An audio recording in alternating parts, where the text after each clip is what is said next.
January 17, 1940. The sky over England burned with a pale winter light, the kind that turned the frost on the B-17's tail windows into jagged crystal. Inside the fuselage, the engines droned a relentless rhythm, rattling the floorboards and vibrating the aluminum skin beneath the crew's boots. The tail gunner hunched over his position, fingers numb, breath fogging the small viewport. Below, patchwork fields were frozen gray, a quiet contrast to the chaos that would erupt above. Somewhere ahead, the distant buzz of enemy fighters cut through the cold air like knives. The gunner's eyes flicked to the mirror rig he had cobbled together, a tangle of reflective glass and scrap metal. It was laughable in appearance, almost comical, but he trusted it more than any sighting device the factory had installed. A shudder ran through the plane as flak exploded nearby, scattering ice crystals across the tail. Instinctively, his hands moved to the controls, the mirrored system aligning in a way that felt uncanny. Accuracy, speed, life itself, they all now rested in his improvised invention. The sky waited. So did the enemy. By early 1940, Europe was a continent bracing for a conflict of unprecedented scale. Germany had already demonstrated the devastating efficiency of Blitzkrieg in Poland, and the British Isles were preparing for the storm that would come from the Luftwaffe. While the main battles were unfolding over land, the skies above Western Europe had become a new and lethal arena. Air superiority was no longer a luxury, it was a prerequisite for survival, and nations scrambled to adapt their strategies, technology, and training to meet this invisible threat. Across the Atlantic, the United States was still technically neutral, but the industrial and military wheels were turning. Factories that had once produced commercial airliners now churned out the Boeing B-17 Flying Fortress, a four-engine bomber designed to reach deep into enemy territory while carrying heavy payloads. Its designers prided themselves on durability. Multiple redundant engines, armor plating to protect crew, and a range that extended well into the heart of Europe. But this fortress in the sky was only as effective as the men who manned its guns. The tail gunner, stationed at the rear of the B-17, bore a singularly critical responsibility. Enemy fighters, especially the nimble Messerschmitt Bf-109s and Focke-Wulf Fw-190s, often approached from behind, exploiting the blind spots that bomber formations left exposed. Conventional tail guns were notoriously difficult to operate under these conditions. Limited visibility, poor sight lines, and the vibration of the aircraft made aiming a near-impossible task. Training could only compensate so much. Even seasoned gunners found themselves reacting too slowly, their bullets scattering harmlessly into the sky while enemy aircraft zipped past. The first B-17s deployed to England in 1942 entered a theater that was unforgiving. The Luftwaffe had perfected coordinated fighter sweeps and flak barrages over strategic targets. Daylight bombing, initially considered too dangerous, became a calculated risk because high-altitude formations minimized losses from ground-based defenses. Yet, despite these precautions, bomber losses remained staggering. Intelligence reports from early missions documented that up to 25% of B-17s on certain sorties failed to return, a statistic that haunted every crew briefing. Meanwhile, USAF commanders faced a conundrum. Standard tail gun design had changed little since the aircraft's initial conception. Gunners were provided with Browning M2.50 caliber machine guns, which, while powerful, required precise aim under the worst possible circumstances. Frozen fingers, shaking hands, and the disorienting roar of four massive engines. Early attempts to improve accuracy relied heavily on drills and simulated firing ranges, but nothing could replicate the chaos of real combat. Crews trained with the understanding that hitting a fast-moving fighter at high altitude was as much luck as skill. Beyond individual training, tactics evolved cautiously. Early formations, known as combat boxes, arranged bombers in staggered patterns to maximize overlapping fields of fire. Tail gunners were expected to cover each other, coordinate with waist and top gunners, and anticipate enemy vectors. Even so, Luftwaffe pilots adapted, diving from angles the gunners couldn't easily track, exploiting blind spots, and using cloud cover to mask attacks. The psychological toll on the crews was immense. Each mission carried the implicit understanding that a single miscalculation could be fatal. It was within this crucible that innovation began to emerge, not from the drawing boards of engineers, but from the ingenuity of the men who lived and fought in the fuselage every day. One tail gunner, confronted with repeated frustration at missed shots and mounting losses among comrades, began to experiment quietly, leveraging mirrors and reflective surfaces in a makeshift configuration. The concept seemed almost absurd, a system cobbled together from scraps that might redirect sight lines, giving him an edge where standard equipment had failed. Yet necessity is the mother of invention. In a theater defined by split-second reactions and razor-thin margins, even a marginal improvement could mean the difference between life and death. What began as a curiosity, a few bent mirrors taped into place, was about to demonstrate a startling, almost unbelievable effect on gunnery accuracy. The theater of war demanded results, and the pilot who flew behind this improvised contraption would soon see them. The cold English dawn faded into morning as the bomber formation climbed toward occupied Europe. Engines droned in unison, flak patterns glimmered faintly in the distance, and the air was alive with anticipation. The limitations of standard practice were clear. Every gunner knew that the next engagement could determine not only the success of the mission but the survival of the crew. In this high-stakes environment, creativity and courage would collide in a way that changed tail gun warfare forever. By 1942, the B-17 had proven its toughness, surviving flak bursts and mid-air collisions that would have destroyed lesser bombers. Yet even the most resilient airframe could not compensate for one glaring vulnerability: the tail. From that narrow position at the rear, gunners faced a near-impossible task. Enemy fighters swooped in from angles that the tail guns could not easily cover, exploiting the B-17's blind spots with terrifying precision. In the chaos of battle, targets appeared and disappeared in seconds. The standard tail gun installation relied on a straightforward sight, a ring-end post arrangement that required the gunner to line up the fighter visually while compensating for altitude, speed, and the bomber's own motion. Under ideal conditions this could be effective. But ideal conditions rarely existed. Frozen fingers often failed to manipulate the heavy trigger, engines vibrated the fuselage violently, and the gunner's seat offered minimal support.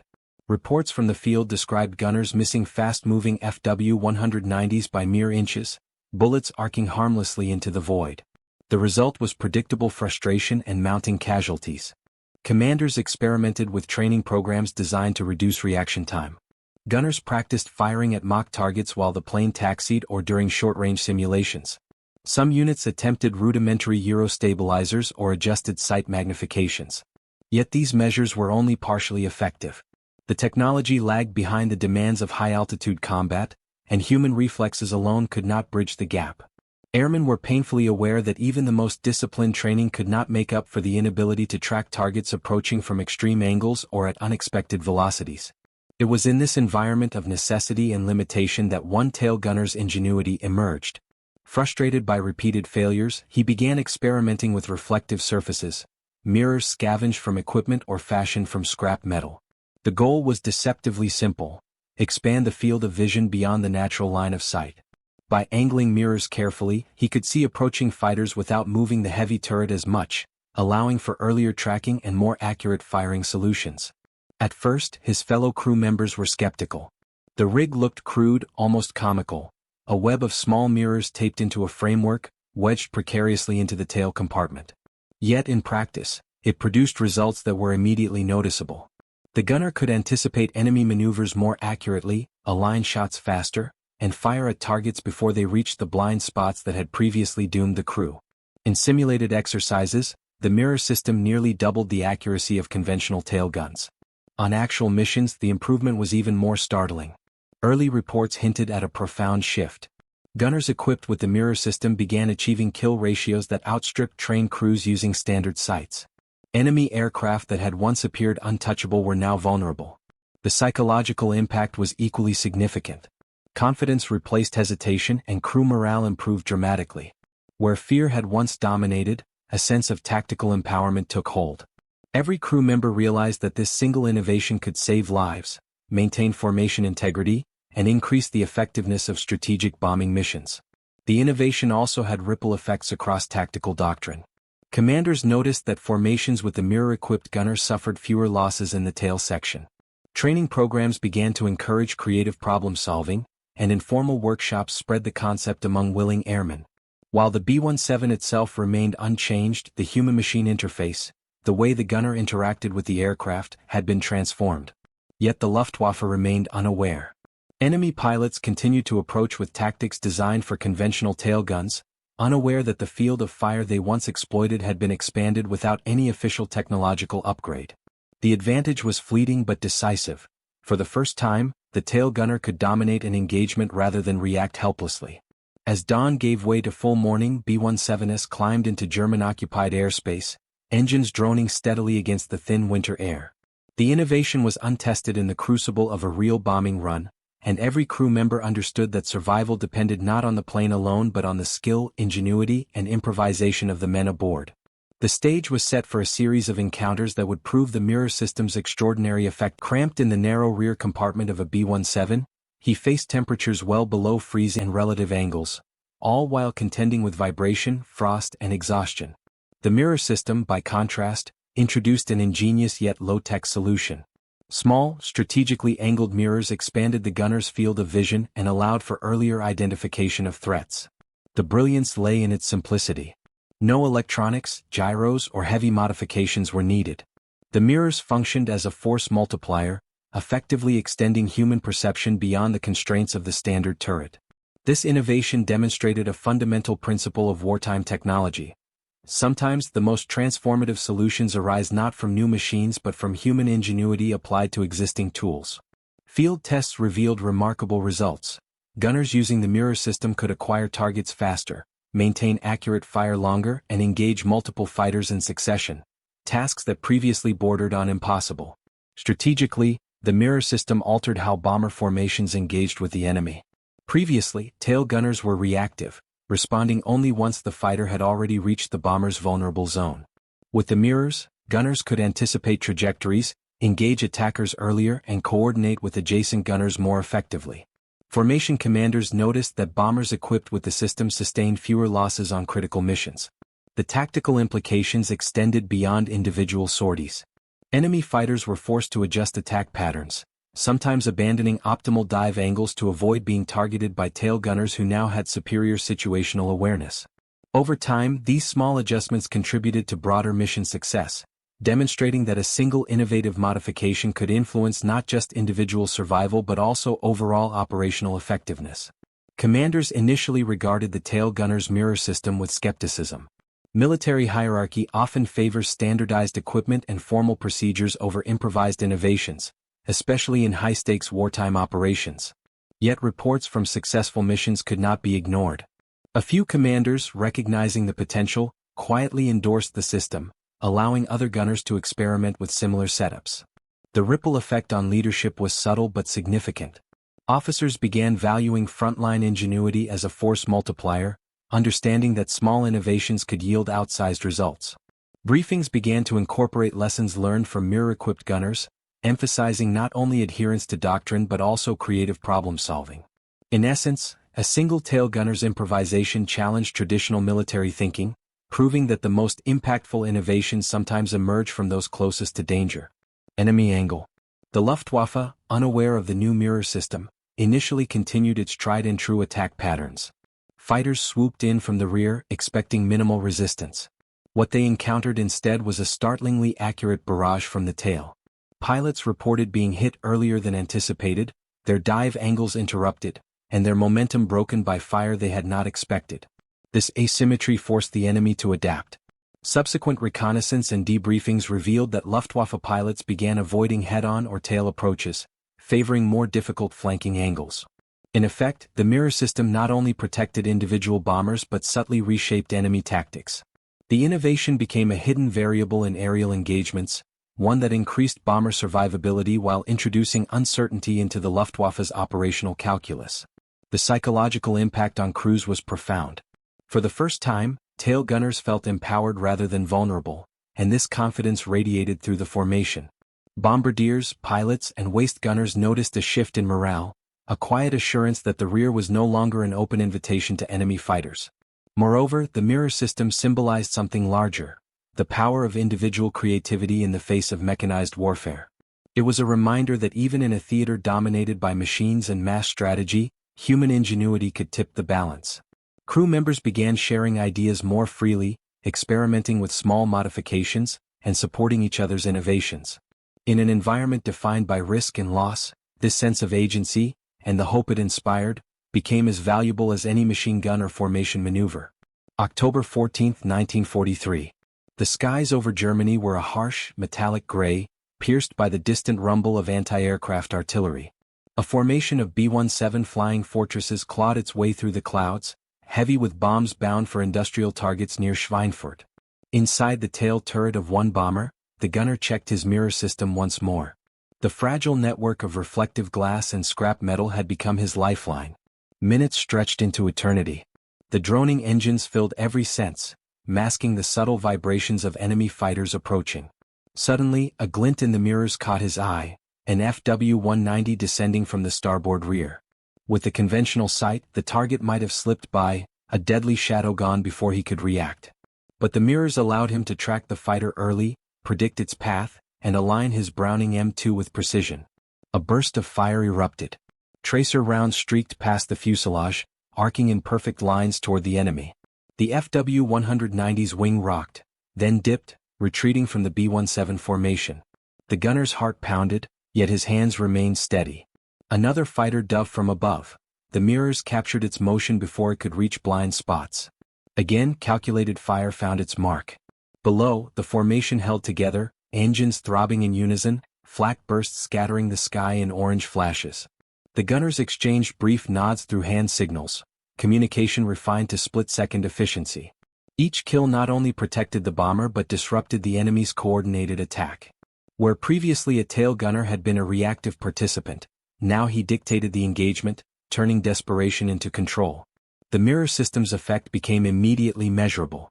Within moments, two fighters were neutralized. The bomber behind him reported fewer near misses, and morale across the tail section surged. Pilots noticed the precision of defensive fire. Luftwaffe aircraft began altering their attack vectors mid-dive, uncertain of what awaited them. The improvisation, once dismissed as whimsical, had transformed into a tactical asset. The engagement escalated. Enemy fighters regrouped, coordinating a pincer maneuver from the left and below.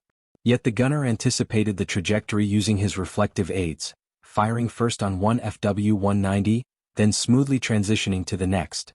Tracers converged in lethal arcs. Explosions flashed against the dull sky as aircraft were sent spiraling out of control. The formation maintained altitude intact and on course. Observers later described the scene as almost surreal. A single tail gunner relying on mirrors and instinct, effectively controlling the rear of the bomber with a precision that had previously been unattainable. The mirror system did not just enhance accuracy, it redefined the rules of engagement for the crew. The gunner's innovation turned individual skill into amplified tactical power, bridging the gap between human reflexes and mechanical limitations. Every second mattered. Another burst of flak shook the tail, shrapnel pinged against the fuselage. Still, the gunner's focus never wavered. The mirrors allowed him to compensate for the aircraft's vibrations and the shifting light conditions of high-altitude combat.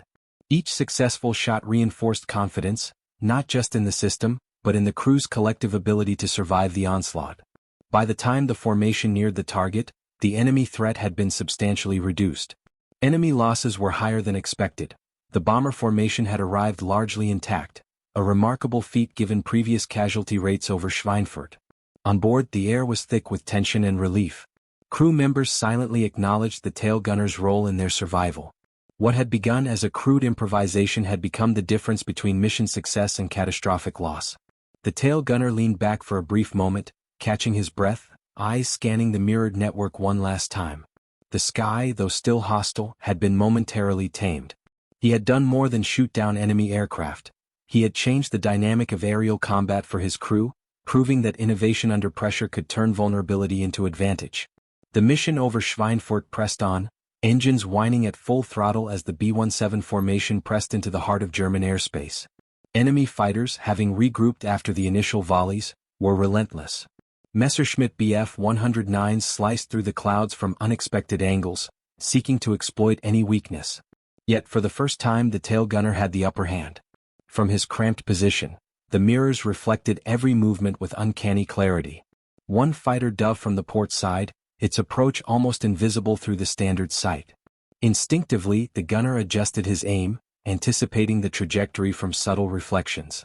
A burst of tracer fire caught the FW-190 squarely in the wing, sending it spiraling away in smoke and flame. Another fighter attempted a rear assault, only to be met by another precision burst. Within minutes, 3 enemy aircraft had been neutralized solely by his turret. The formation noticed the difference immediately. Pilots reported fewer strafing passes reaching critical engines, while gunners and adjacent turrets synchronized with the tail gunners' fire, creating a lethal crossfire that further disrupted Luftwaffe tactics. The mirror system was no longer a novelty, it had become a force multiplier. Each enemy plane that went down preserved not only the bomber's payload but also the lives of the crew. Meanwhile, reconnaissance after the sortie confirmed the effectiveness of the system. Enemy pilot reports described unexpectedly accurate tail fire that forced evasive maneuvers, interrupted attack runs and occasionally caused mid-air collisions.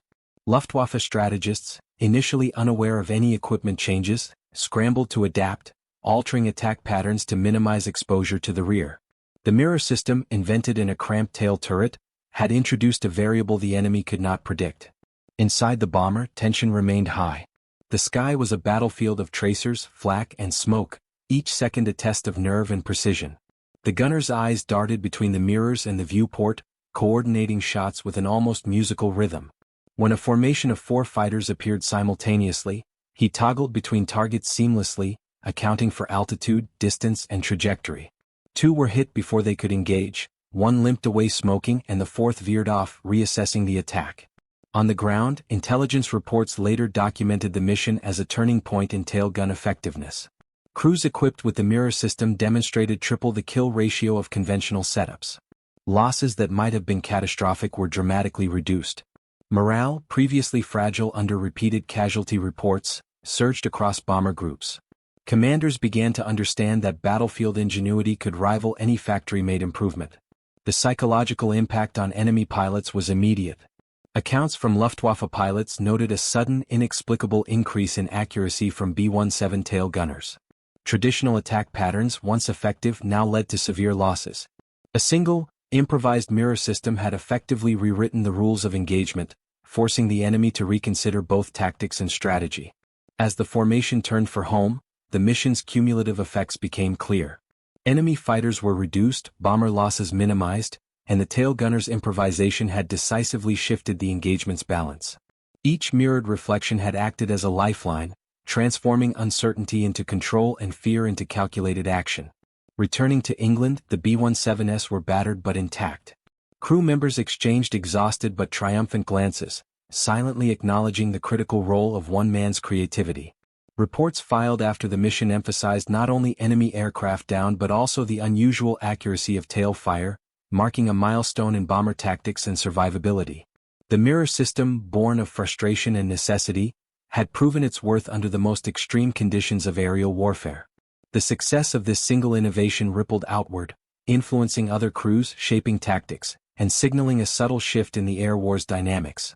The mission over Schweinfurt became a case study in how ingenuity could multiply force effectiveness and redefine engagement strategies. In the high-stakes theater of World War II bombing raids, a small reflective surface had leveled the odds, giving human skill the edge against mechanized precision. The Schweinfurt raid returned to England with fewer casualties than anticipated, a statistical anomaly that immediately caught the attention of Bomber Command. Typically, daylight raids deep into German territory carried attrition rates of 20 to 25%, but this mission showed a remarkable reduction in losses, particularly among the tail sections. Reports highlighted not just the survival of the aircraft, but the remarkable accuracy of defensive fire, which commanders traced directly to one gunner's mirror system. Within the crew, excitement was tempered by exhaustion. Pilots noted that the rear of the formation, previously the most vulnerable sector, had been effectively secured during enemy attacks. Observers recorded multiple kills attributed solely to the tail gunner's efforts, noting how the reflective setup enabled tracking that conventional sights could not achieve.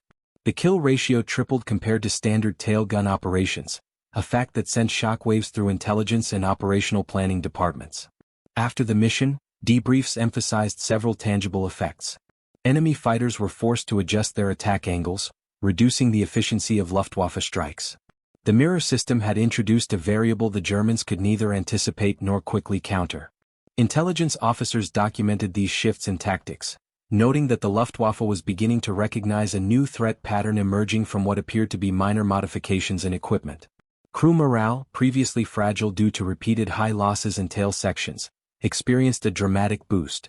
The gunners' colleagues reported feeling significantly more confident in formation integrity.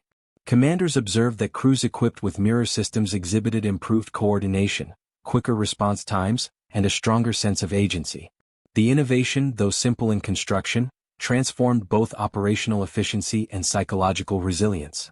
Beyond the immediate mission, the effectiveness of the mirror system began to influence broader strategic thinking. Squadron leaders encouraged other tail gunners to experiment with similar setups, fostering an environment where field-driven innovation was increasingly valued. Training programs began incorporating lessons learned from the Schweinfurt raid, emphasizing not just rote procedure, but creative adaptation under pressure. Statistical analysis reinforced the narrative.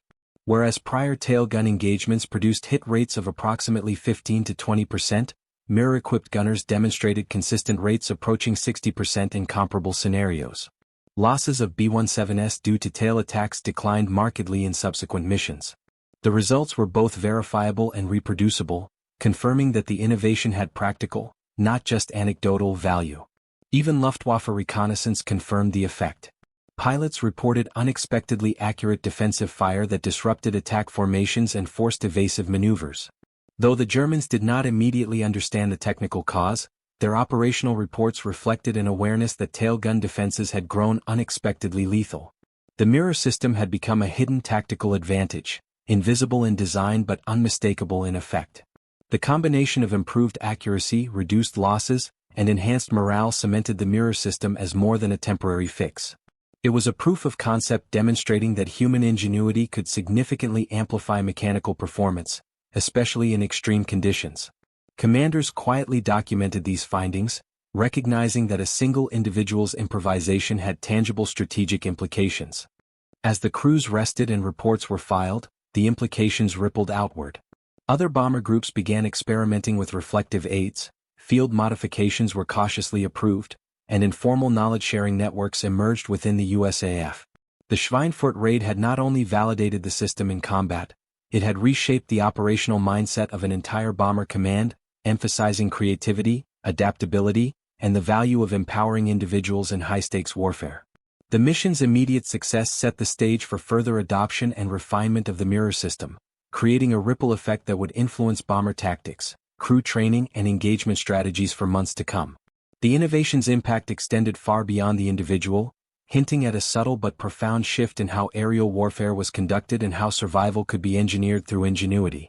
In the months following the Schweinfurt raid, the mirror system's impact became increasingly evident. Tail gunners across bomber groups began experimenting with reflective setups, often adapting the original design to their own aircraft layouts. Informal workshops and peer-led demonstrations spread the innovation faster than any formal memo could. Commanders, once skeptical, now quietly encouraged such ingenuity, understanding that small human-driven modifications could yield outsized results on mission survivability. Statistical reports reinforced the growing consensus. Units employing mirror-assisted tail gunners consistently reported higher kill ratios against enemy fighters, often tripling conventional effectiveness. Losses in the tail sections fell sharply, and entire formations experienced improved cohesion and morale. Pilots noted the difference in debriefs. Enemy aircraft were being engaged earlier, intercepted sooner, and fewer bombers were damaged or destroyed. The mirror system had effectively transformed the rear of the B-17 from a vulnerability into a defensive asset. Enemy forces, meanwhile, began adapting. Luftwaffe pilots recognized the unusual accuracy of tail fire and adjusted attack patterns to avoid the rear quadrant whenever possible. Dive angles became more conservative, approaches more cautious, and coordinated attacks less aggressive. While the Germans could not immediately identify the technical cause, their intelligence reports reflected growing frustration. One memo described B-17 tail gunners as suspiciously effective, hinting at the disruption caused by an unknown variable. The mirror system had altered the enemy's operational calculus without requiring formal technological advancement, purely through human innovation. The psychological ripple effects were equally profound. For bomber crews, the mirror system became a symbol of empowerment in a theater dominated by fear and attrition. Gunners felt control over what had once been a near-hopeless position. Pilots and bombardiers gained confidence knowing the rear was protected. Formations moved with a sense of security previously unattainable. This morale boost translated into improved operational performance, faster reaction times, and more precise coordination across crews. Survival, once largely a matter of luck, now had a calculable edge. Strategically, the mirror system's influence extended beyond immediate sorties. Yusuf's leadership began documenting the innovation as a case study in field-driven solutions, emphasizing the importance of creativity under fire. Lessons learned from mirror-equipped tail gunners informed training protocols and highlighted the role of individual initiative in enhancing mission effectiveness. In essence, a single improvised invention had reshaped not only tactics but the philosophy of engagement, demonstrating that human ingenuity could rival technological upgrades in its impact on warfighting. The broader implications were clear.